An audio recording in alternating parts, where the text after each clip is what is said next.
So, welcome to this episode of the Holly Hughes Podcast, where creative people come to talk about life outside of the corporate box. Today, I'm exceedingly excited. I think I say that too often, but everyone knows I fall in love with every guest, which is problematic, but it's part of who I am as well. I have Andrew Jang today. So, that was my other thing. Is it Jang or Yang? Because it's Korean, but I don't know if your adoptive family was Korean. Yeah, so my adopted family's white, but it's Chonga. But everyone says Jang, and I just go with it because it is what it is. Okay, I'm going to roll with it then. So I'll say Andrew Jang. But you are a fashion designer, an epic one. I can't wait to dive into that. And a mental health advocate. And my tongue in cheek is like, I think you're a thirst trap king for all the ladies out there who haven't seen his gym photos. You're honestly missing out.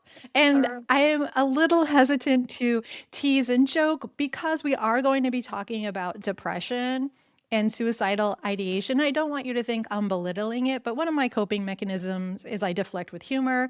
And so now you all know more about me that way. That is how I cope with crap. So thank you for coming. We've kind of been internet friends for, I don't know, like a couple of years at this point. But that's kind of spectacular as well. Yeah, especially for me because I don't keep friends long. I think you're super vulnerable, and I used to be. And so when I see that, sometimes I put an extra boundary up. I'm like, oh, something's happening with him. I don't know what. And I can feel, because of my clairvoyance, when you get entangled, I was like, oh, what's going to happen next? But when I met you, you were traveling across the United States, Yeah. meeting people in an RV that scared the shit out of me. That RV scared me. I was like, what are you doing in that death box?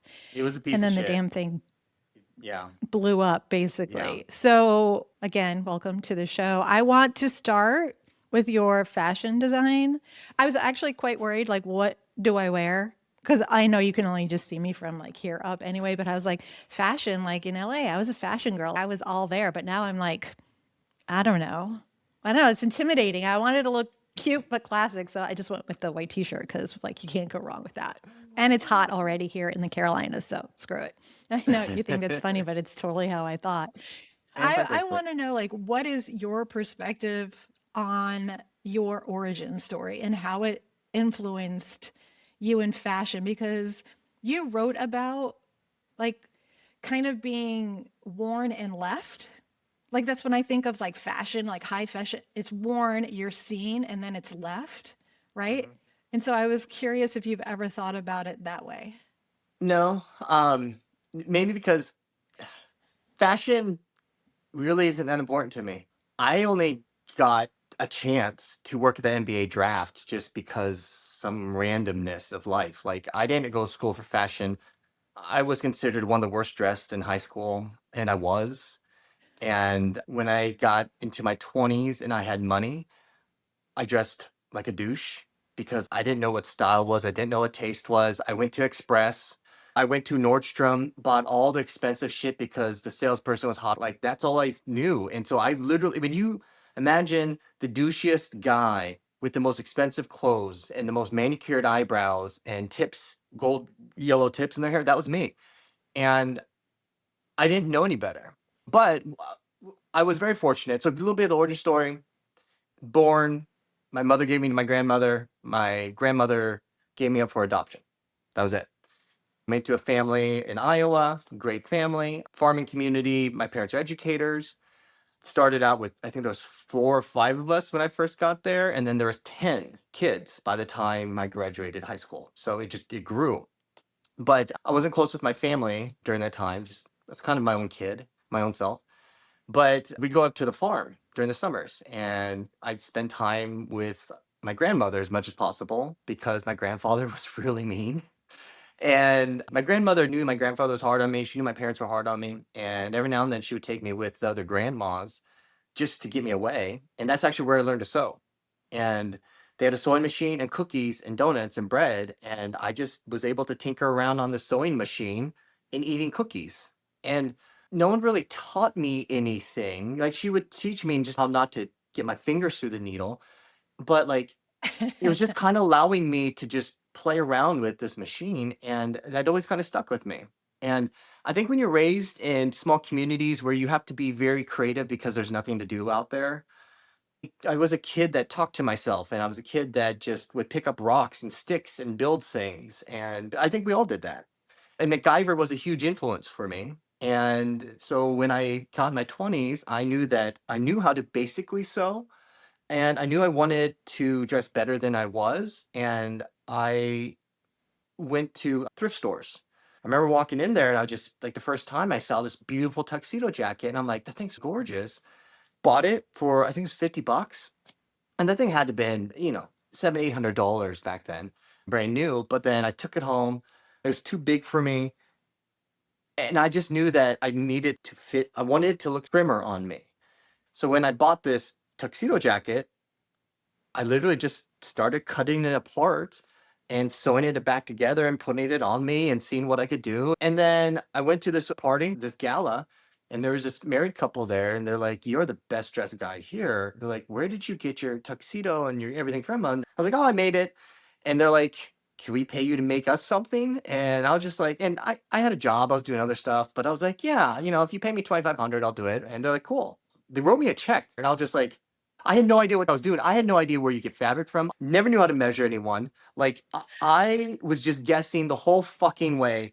And I don't really know how I made them anything that worked. But the thing is, it's so humbling. And they were so kind, because the thing is, they could have been really mad at me. They gave me a shitload of money. And what I delivered really wasn't that great. But I was like, let me try again. And I tried again, and the second time it came out really good. And it was good enough that they referred me to an NBA player. And I didn't know he was an NBA player. I thought he was a rapper. But then I made him something, and that's actually how I got the shot at the NBA draft. So it's just because a sports agent was like, "Dude, you made something for my guy. He won't stop talking about it. We got a kid going first round in the NBA draft. Will you work with us?" And I had just been homeless. Like, I lost everything. I got sued by an ex-business partner. I had my whole community, my whole friends, my whole network just decide I was garbage because of journalists decided just to say shit about me that was like one-fourth true. The rest was bullshit. But Hmm. I didn't know how to handle it. I was afraid to death of not being perfect. I was afraid to death of like just these things of like, oh my God, I'm being sued. Oh my God, I'm being this. And my whole life went from, I was probably one of the top 20, 30 most popular people in the city of Seattle. I built myself from nothing to have the city of Seattle calling me all the time. I did so many events, like high-end events that were talked about throughout the town. I built a tech company that basically created firsthand experiences for travelers into the city. And they got to eat with the chef in the restaurant. Like, I created that. And I had experiences with the Space Needle. Like, think about that, where I had my name as a secret menu, and I create all these secret experiences.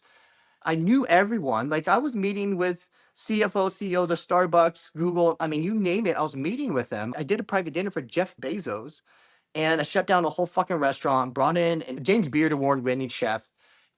I built myself up into this really great presence in Seattle. And I'm not ashamed to say that. Like, I raised millions of dollars for charities. I was an advocate for the underserved women of abuse, underserved kids, for dogs, you name it. I was doing something for those charities. And I was just known all throughout Seattle. And to have a lawsuit from a man that didn't even live there, that didn't even involve what I was doing, to have him team up with a journalist, my whole life imploded. Now, there was still shit that was my fault. I'm not gonna lie about that. Like, I was running fast and loose. I was scared all the time. I was drunk all the time to make up for all the shit that I didn't want to deal with. And I'm literally what it's like when you don't know how to handle your problems, but you're just good enough to keep pushing the problem further and further down. And you just lucky enough that something big happens where you don't have to deal with it. Like, literally, that's what kept happening.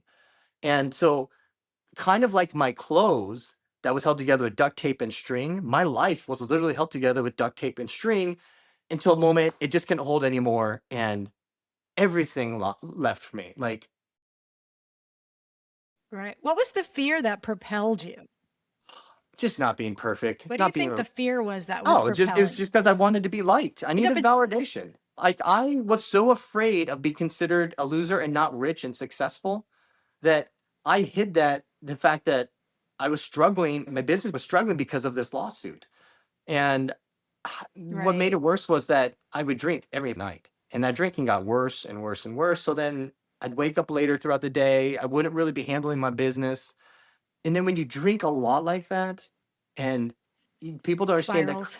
oh my God. And it creates this form of anxiety that you blame everything else except for what you're really doing to yourself. At least that's what happened to me. But yeah, my original fear was just that I had Hmm. built up this reputation of being the most successful, badass guy that all the women loved, all the dudes envied. I can get anything I want. I was a bit of a dick, I'll admit that. But I had good reason also because I did everything. I built myself up from nothing. I went into that town Yeah. at 22, not knowing anyone.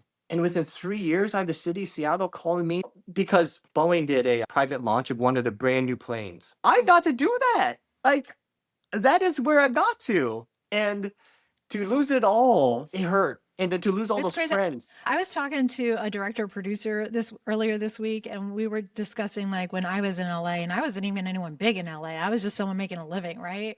But the minute I chose to step back, all those people who had I thought were my friends for 18 years, just Not your friends. poof. Gone. Yep. Well, I realized I'd only built people to support my image of what I wasn't. And I didn't build any friendships to actually support me for what I really was. And what I was is just a struggling human being that was hiding everything because I was afraid. I was, be honest, just like everyone else. No matter what, you take away Yeah, all of the shit. anxiety and depression, right? You're Oh, pushing fuck. through. Oh, Yeah. yes. And the thing is, about in the way I still fought through everything. I tried till that last minute, and then when I ended up homeless, like that was tough because my ex business partner was my stalker, and his attorney kept calling my landlord, and because they knew I was behind on rent, and they kept saying, "Why are you renting to this guy? Why are you renting to this guy?" And finally, my landlord was like, "Listen, you are behind on rent." He's like, "You're a good dude, but they won't stop calling me. Like, will you leave?" And I'm just like, "Yeah, yeah, I should just go." And I didn't get any time. I left that day. Like, I had a whole apartment full of my whole life, everything.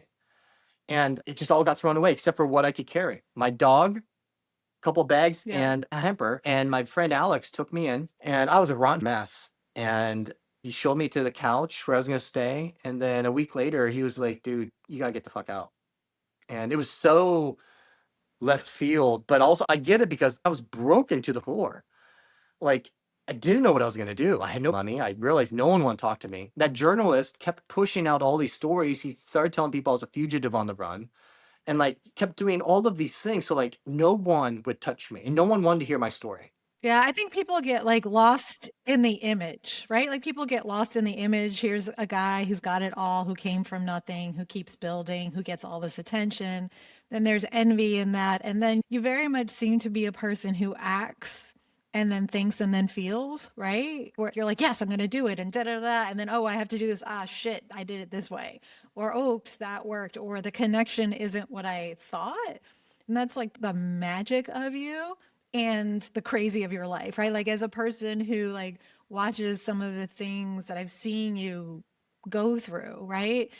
It's like really hard for other people to understand when I say I lost my home to a fire and an earthquake. And when I lost, I mean, I lost everything. I didn't have clothes. There was no home. There was no place to be. There was no soft place to land. None of that. So when I hear you say you're homeless, like like that could make me cry. It breaks my heart because the feeling of, I would always describe it as home is not safe.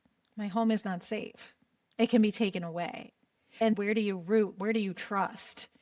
And then you have to trust yourself, but then you're hustling. So it's like this wicked sandstorm inside of like fear. I think when I turned like 28 to 30, right? That whole Saturn return woo woo stuff. But that's why I was like, I can't keep doing what I'm doing. I'm becoming what I hate. I'm making these choices that I like because I want to prove to people that I could do it instead of just knowing I could do it. Why do I have to prove it to you? I always say that fuck you is a fossil fuel. It'll only get you so far. It does still get me going because someone kind of screwed me over recently and I was like, you'll see. Do you know, like, I'm like, but I won't actively go after it, but I'm just like, You'll see. Karma Yeah, is a big one, and like yeah, it will come back because you're big fish, small pond, and there's no need to be rude, right? yeah, There's just no need. We can yeah. have a dialogue where grown-ups don't always have to get along and you can argue, but you can like still move on from that. So I always think of you in this like quicksand, like the total, I'm a little older than you, the 80s, like, oh no, the trope, let me suddenly throw him a rope and pull him out of the quicksand. And yet you still have this unimaginable drive. And then you're insanely vulnerable. I don't know how you share what you share. Do you plan it? Is everything like spur of the moment for you? I'm so curious about that. Well, first, it's yeah. I just turn on my phone and just say whatever comes out, and I'm not afraid of whatever comes out because I had a time in my life when no one wanted to hear anything, and I couldn't even say anything. Like Mm. I was so defeated, and I was so lost and confused, and I was also so fucking angry. There's nothing that would have came out coherent at all. And now I have an opportunity just to say things. And it's not that I'm trying to take, Yeah, to own it. yeah, it's just, I'm just doing what I feel like I want to do. And I just want to talk about what I'm feeling. And that is it. And I don't know. It's, I don't actually think about what I do, like with the sharing at all. Like, I can't tell you how many people be like, well, That's amazing to me. but That is that's the thing is amazing like, to me because everyone, especially you've been so betrayed. So then you're like so vulnerable online and I see a lot of them are supportive, a lot of them are hungry, and that's the nicest way. I'm like, "Oh, girls, fill up the drool." Like it amuses me to no end. I couldn't imagine what that energy coming towards me also feels like. So like for me, this is all the weird things I think when I look at things. Probably people think I just stare at things like, "Ugh," but I'm having like this existential conversation with myself, like, wow, you really put that out there. And do I want to know exactly how you're feeling? Like, how does that impact me? But oh my God, what must you be going through to share that? And then for you to be vulnerable and someone be like, come here, Zaddy, you're just like, wait, that is like not that is a strange vibe to go to when someone is upset, or like when I think of everything I saw after the accident and I was like, why are you taking the blame? I was so mad. But like here I am, a virtual stranger, and as I can see you ride the roller coaster of mental wellness, like for me, I'm always like, hey, you doing okay? That's kind of where I like to chime in. Like, hey, there's this strange woman over here who's creative too. And I understand so much. I don't understand so much, but I see you struggling. Are you okay? Because I also think many people don't check in on the strong one, the one who seems to be processing, because they think they're handling it. And, we have our really bad days too. But I withdraw. Like, you won't see me. I'll just be like, do you ever like withdraw, or are you like here and then gone? yeah, I withdraw a lot. But when I'm struggling the most, like if we look at the way I was posting last year, I was hurting fucking Mm-hmm. horribly. Now, I've withdrawn through everyone in my life, but the thing is, I didn't treat TikTok as anything. I'll be honest, I didn't treat anyone on TikTok as anything. And that's not Right. being bad. It was a stupid app that I didn't know anyone. So Right. to me, there was no risk. There was no need for reward. It was just me saying something that I needed to say that was more than just me saying it to myself in the mirror. I needed to say something that had a little bit of vulnerability where other people could hear it because it made me realize what I was saying. It made me realize what I was feeling. Mm. Because if I'm only willing to say the things privately, then I'm not truly admitting to myself what the fuck is going on. And I thought for the longest time I was dealing well with my mental health. Like I'm a 3 time suicide survivor. And Yeah. during that time last year, my ex business partner was coming to the city I was living. He traveled thousands of miles to harass What me. is his deal? Can't we get this man in jail already? Like, He I deserves to don't be in jail. Now I did understand. report him to the FBI, but Good. it's the FBI. I did report him to the attorney general. They did look over everything in the state. They basically were like, talk to the state police and let's see what happens there. But like, he deserves to be in jail. Just end of story. You don't get to manipulate the courts. You don't get to harass someone. I mean, he literally just sent me a message last night. Just And he likes to tell me, let me know that he's watching my TikTok. That's how creepy he is. And he just always Can we references. block him on everything? Like, I can mean, he we comes through just my like, website. He comes through my website. And the thing is, he oh, comes through my what a website using 5 different emails that have my name in it. He will send me an email using my name, my email, and then go off on me. And everything's about, I'm watching you, you'll never get away. And with one of his so messages, like creepy. one of them, I was talking about how I didn't have a safe space. So I created one for my dog. And you're just like, what are you going to do when we get you in jail and there's nowhere for your dog? What's your dog going to do? And I was just like, who has the time to think about that besides a psychotic person, right? Dude. He's It psychotic. upsets me. It really upsets me because first of all, don't fuck with the dog. Second of all, like let it go. Really, like He can't because his life is miserable because he's miserable. But I think what it is this. That piece of shit threw everything at me. Not just mm-hmm, himself. Como 4 News is a major news station in Seattle. The Wall Street Journal, the NFL, like he mm-hmm, threw everything at me. He had all of my friends that were my friends betray me. He used the civil mm-hmm. court system to literally hunt and harass me. He has my social security number and my birthday because he got that through the court system. He literally did everything you can illegally and legally, and I kept getting up. Think about what that does to someone. Like, he Yeah. can't win and he knows it. He might have Yep. broken me, but I keep beating him. And he can't fucking stand it. Because that just shows you how weak he is. That's the thing is, no one that's came at me has came at me by themselves. They've all partnered up, teamed Right. up with him or a big organization like the Wall Street Journal. And that's how they had to come at me. And It breaks my heart because I studied journalism like back in the day, and it used to be so different. It it used to used to be, be yes. like It you used, used to yes. have to interview people on both sides. You weren't selling entertainment. I think everything has become monetized, Yep. everything's become entertainment. And so, like, I find it frustrating. And then people who actually try to do independent stuff, now they're coming after them. I was like, why is knowledge so scary?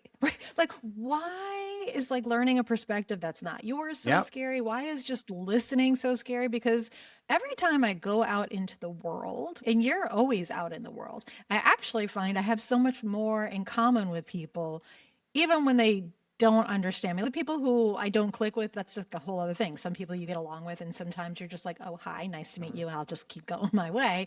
But if I'm just going to keep going my way, leave me alone. Yeah. Just leave me alone. Yeah. I think part of like why I enjoyed traveling in Asia was like because the monoculture, there were rules. Now, whether the rules are all good or bad, clearly up for debate. Nothing's all good, right? Yeah. But there was a be respectful, be polite. I don't know, wear clothes out in public. Just basic kind of things. And every time I came back, I would have the worst reverse culture shock Yeah.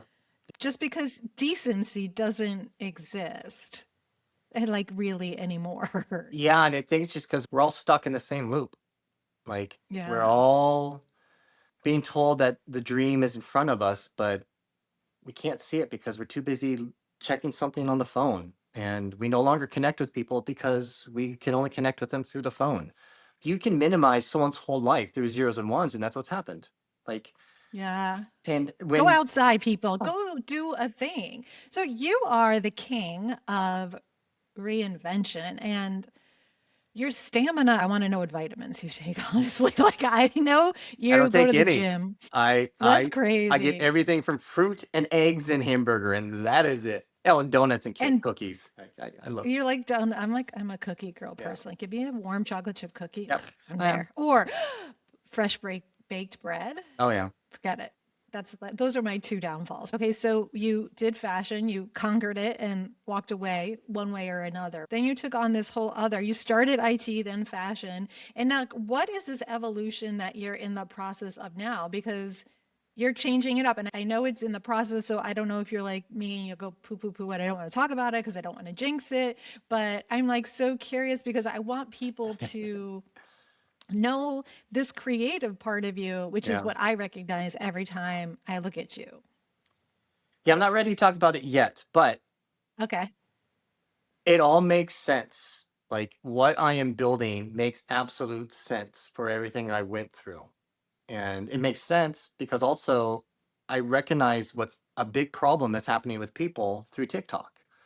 And, Mm, you know, I'm still having opportunity for fashion. It's there. It's going to be built in. But again, fashion wasn't ever my thing. It wasn't the thing I woke Okay. up and said, "Oh, I love fashion." Even though, again, like people always were surprised by that, but like I, I took that Dude, when I opportunity. see pictures of you then, your energy, your eye, everything is so different. I'm glad I'm not the messed up girl I was in my 20s either, but your eyes are so different now. Right? Like you like it's like one of the things that you can do is even when you might be talking into the world so you can hear yourself, there's an honesty in your eyes and a vulnerability even when you're tempting all those other people. Because, my TikTok is a micro account because I want to talk about K dramas with people who, like, my family's like, shut up about the C drama, the K drama. I'm like, but look at this history. How do I unplug from the world? So I've never gone to try to make that anything. And then I also had a comic. She's like, "Do you want to be like Instagram famous, Holly, or want to make millions?" Because I'm not Instagram famous, but I own 4 houses. I'm like, yes, yes, I like that attitude. That attitude works for me. So she's very cut and dry. You can't mess with her. But you do it all. You do both. It's just fascinating. Like everyone, are you following him yet? Have you like paused the podcast and gone, where is Andrew here? Well, I'll put the links there. You don't have to work that hard if you're not already a fan.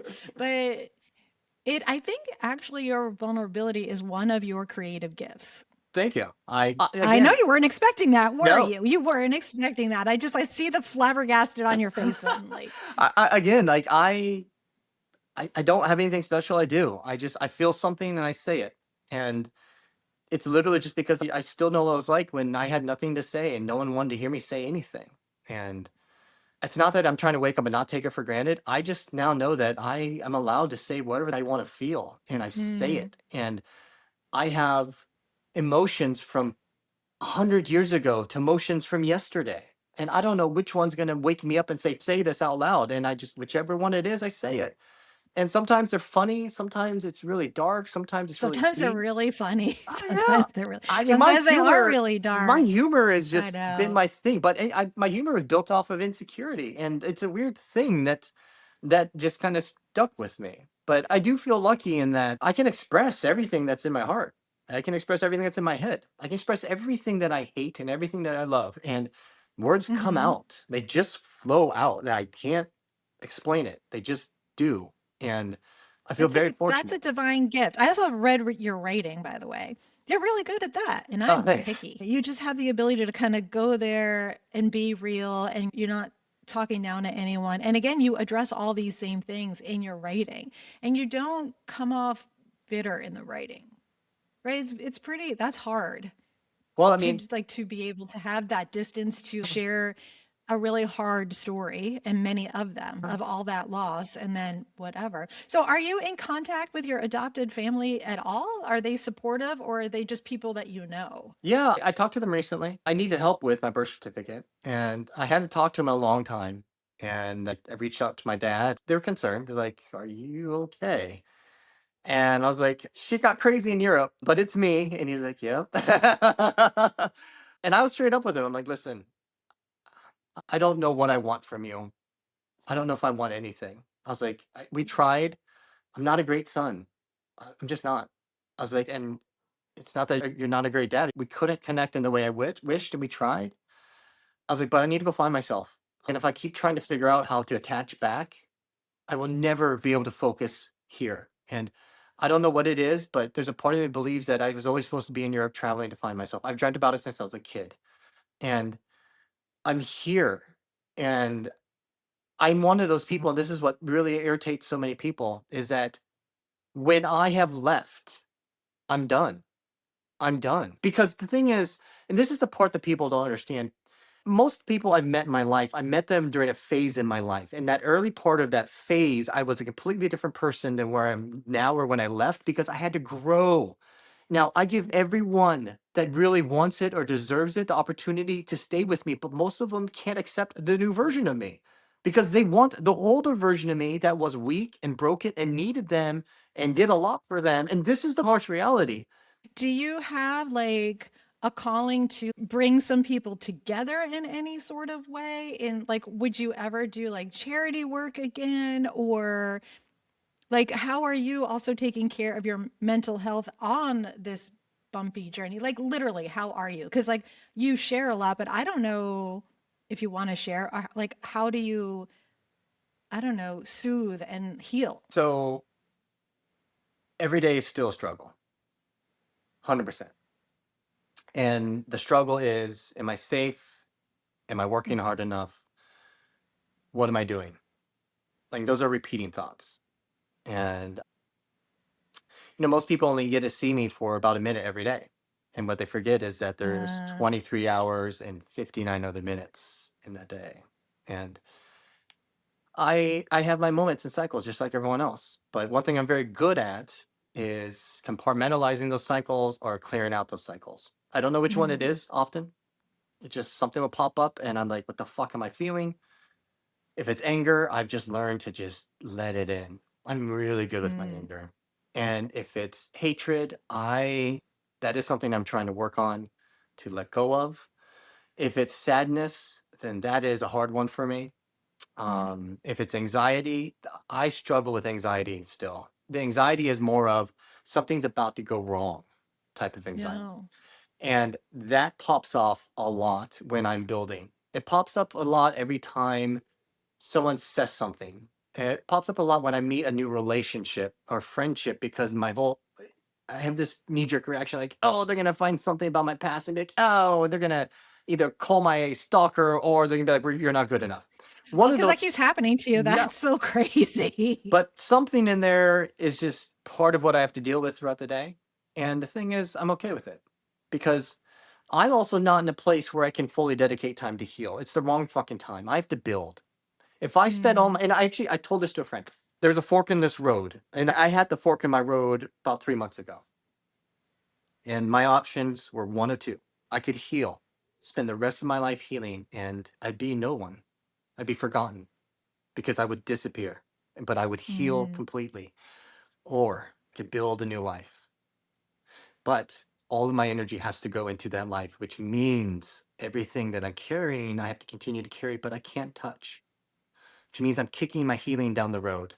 But I'm building something for me down the road. And it's there I'll have a place to sit. It's there I'll have a place to sleep. It's there I'll truly have a foundation because I don't have it right now. But with there, I will never be fully healed. Never. Because I cannot commit all the energy I need to. Because I am a builder. If I go down this road, the thing I have to accept right now is that my option to heal completely, the thing that I've always said I wanted to do, will never happen. But I'll be successful. I'll be rich. I'll be popular, famous. I'll be all of the things I fucking want. And I had to make a choice. And I stewed on that thought for a couple weeks because I'm not kidding you. I had the opportunity to just leave, to completely go quiet. I was starting to heal in a way that I never had before. I was feeling emotions I never felt. Understood completely what it was. And I was like, I could finally breathe mm. if I just keep going this path. And then, not gonna lie, I thought of everything I've been through. I thought of the younger version of me that all he ever wanted was to be the coolest motherfucker on earth, to drive fast cars, be surrounded by women, to eat great food. And I know to a lot of people that just sounds stereotypically just stupid and arrogant and dumb. But as a kid, that is how I dreamt my way out of my problems, out of my Mhm. insecurities, out of the place where I just felt trapped.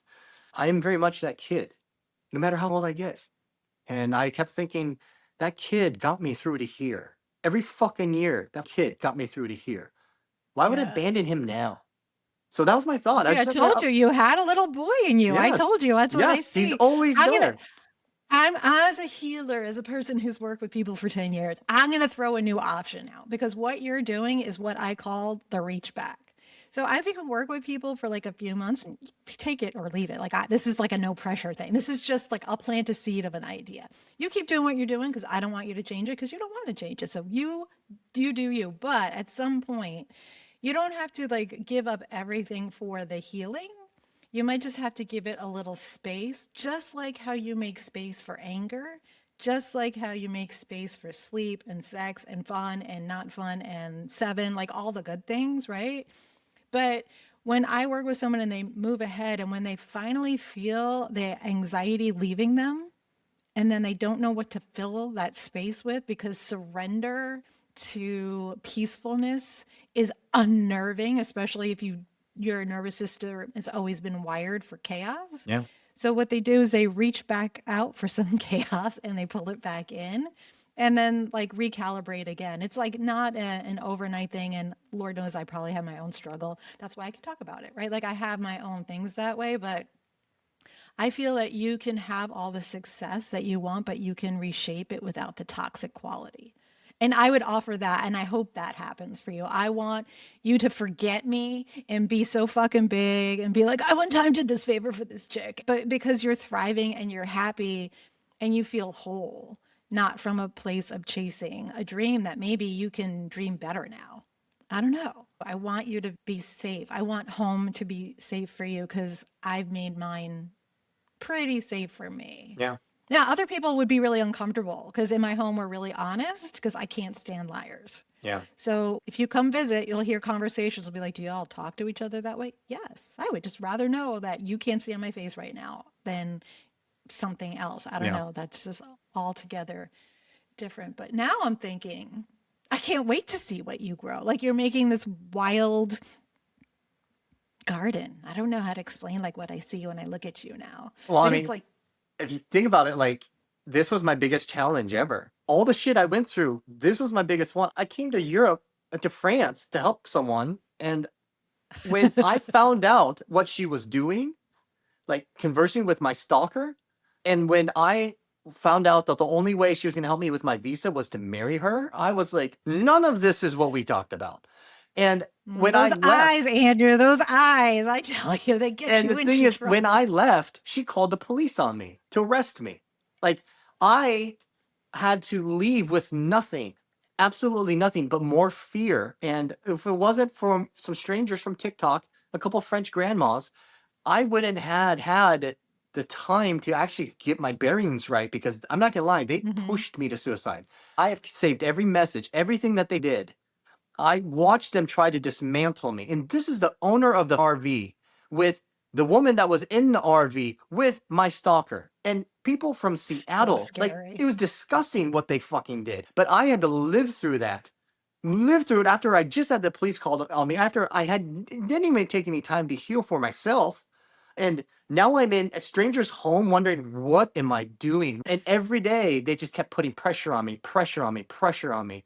And I remember there's a point I almost broke. I was almost like, this is it. I'm done. I'm done. And I busted through that. And then I got to Paris, which is with another French grandma. But then I realized I needed a visa and I didn't know how I was going to be able to stay. So I figured out not just my visa, I figured out how to get there. I figured out how to afford. Now, I was very fortunate with a GoFundMe. I had just enough money to get me there. But I got my visa approved. I got my residency approved. I got my residence card. I got my business started. I made a few friends. I got a home. I mean, that's the thing. I've made all of this shit happen. Now, granted, it is Yep. with people that honestly just stepped up for me. Amazing in spite of all of that. But what one day people will fully know everyone and everything I had to go through and everything just to get here. And holy shit, imagine doing that in a country you don't know anything. And it's not like in the US where I could just stay. I was working against the Hmm. clock.